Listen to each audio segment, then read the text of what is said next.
Hello my friends, today I will be revisiting one of my most favorite Micro Four Threads lenses, Panasonic Leica 8-18mm F2.8-4. I have made a review of this lens back in 2018, but since then I bought my own 8-18 and I have used it with GH5. In this video I will talk about my long-term experiences with 8-18, how I use it, what it can do, and I will try to help you decide whether it is the right choice for you. 8-18 on Micro Four Threads gives you the same field of view as 16-36mm lens on full frame. That is classic versatile ultra-wide to wide angle focal range suitable for landscapes, cities, architecture, interiors, and so on. It is also very suitable for gimbal use, I will talk about that later. I like this focal range a lot. For me it is especially useful for traveling, and I always carry one camera with ultra-wide zoom attached. 8-18 has variable f2.8-4 aperture.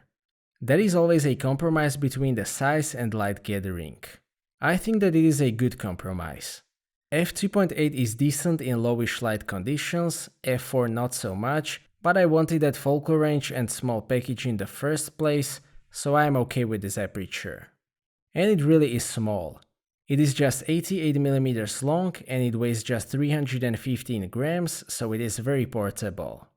Mounted on Panasonic GH5 or G9, it is very well balanced, and the whole package is still pretty small.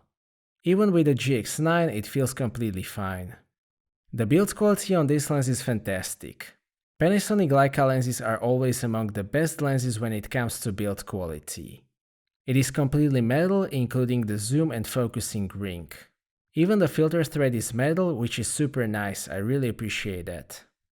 The mount is metal as well of course, and there is a gasket around the mount because this lens is fully weather sealed. Overall the build quality is great and I have absolutely no complaints in this regard. Supplied lens hood is also very high quality. It is partially metal and it has release button, so it is always securely in place. Unlike on 7-14, the lens hood is not fixed, so you can take it off. Unlike the 7-14mm f4, 8-18 has a filter thread, which was one of the main reasons why I decided to switch to 8-18. I got used to managing the exposure just by rotating the filter, which is easier, and I will get the right cinematic motion blur as a bonus. 8-18 has 67mm filter thread, which is great because I can use the same filters that I use with my Sony E-mount lenses. I use Freewell 225 and 629 stop variable ND filters. These are optically excellent. In 4K video there is no decrease in image quality whatsoever. Very important thing is that there is no vignetting even at 8mm, so I highly recommend these filters for 8-18. Also worth mentioning is that this is internal zoom lens.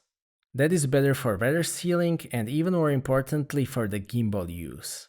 The elements inside of this lens are so light that I can zoom from 8-18mm without disturbing the balance. I generally like using ultra-wide lenses on gimbal.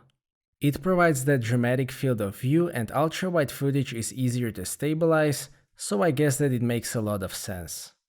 I really like to use the 8-18 with GH5 mounted on Weebill S and Moza Aircross 2. Both provide very smooth footage and great performance overall. Regarding the control elements, the zoom ring is extremely smooth with completely even resistance. It is very easy to turn, so it is just pure joy to zoom with this lens.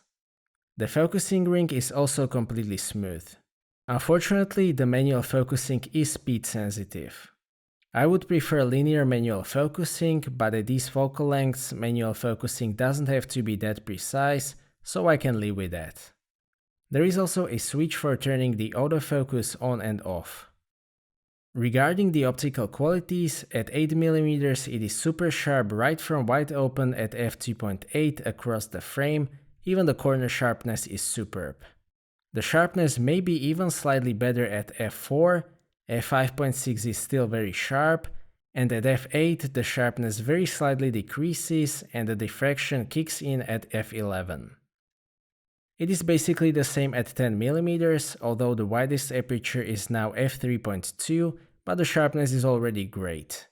The sharpest point is probably at f5.6 and diffraction starts at f8. At 14mm the sharpest point is f5.6, the corners might be even sharper at f8, although even at the widest aperture, which is f3.6, the sharpness is very good. Finally, at 18mm the sharpest point is again f5.6 in the center, but the corners are the sharpest at f8. Sharpness at f4, which is the widest aperture available, is a bit lower, but it is still perfectly usable for a majority of use cases. Overall, I am very happy with the sharpness. You can basically use it from wide open to f8 throughout the zoom range, and f5.6 is good universal setting in good light conditions. All three Panasonic Leica zoom lenses have very nice optical character. That is in my opinion the main reason to get the Leica versions over cheaper Lumix counterparts. These lenses have very good micro contrast and pleasant rendition of bokeh. I especially like the color reproduction of the 8-18 together with the GH5. Being f5.6 to 8 full frame equivalent lens, it can provide larger sensor look, but it is not supposed to do that. I really like the stills and video that I am getting with this lens, and I definitely like the landscape deep depth of field look as well. Distortion, chromatic aberration, and vignetting are fixed in camera even for RAWs, and the amount of all three imperfections left after those corrections is quite negligible. And that is very important with ultra-wide lenses, so that is a big benefit of this lens in combination with Panasonic bodies. The autofocus on 8-18 works well, both speed and accuracy is really good, so there is nothing to complain about. The overall autofocus performance will depend primarily on the camera body. Especially on the GH5 after firmware updates it works really good. At 8mm everything is in focus anyway, so if you stop it down a bit, there is no reason to be concerned even if you are vlogging with G9 or GH5. 8-18 is also intended for the filmmaking, and there are two good news here as well. The first one is that it appears to be parfocal. I don't know whether it is achieved optically or digitally, but the subject will stay in focus as you zoom in and out. There is also basically no visible focus breathing, which means that the objects in frame are not changing the size when the focus changes. Overall, it is a very filmmaking friendly lens. 8-18 is not stabilized. If you use it on GH5 or G9, it is not a problem because the in-body image stabilization in both is way more than sufficient at these focal lengths. Static shots look basically like on a tripod, and it even works well for walking. It also helps a lot on the gimbal. In-body image stabilization is actually more effective at neutralizing small shaking, whilst the gimbal can take care of larger movements. I haven't tested it with GH5s yet, but I intend to do so in the future because I am very interested to see how that works on a gimbal. I also had the 7-14mm F4 before, and that was also one of my most favorite micro four thirds lenses. The main reasons why I switched are mostly the focal range, filter thread, and weather sealing. I think that 8-18mm is a more versatile focal range, although I do miss that 7mm focal length. Both are great lenses optically. Overall, I can say that I like the 8-18mm a lot. It was actually one of the main reasons why I bought the GH5 in February 2020. I used Tamron 17-28mm f2.8 on A7 III before I got this one. I really like that lens optically, and at f2.8 it was great in low light, but the focal range wasn't sufficient for me. I've decided to sacrifice that aperture for the focal range, and this works for me. I use it mainly for video on a gimbal, and that works really well in combination with the GH5. It is very small and the build quality is fantastic. Optical qualities are really good as well.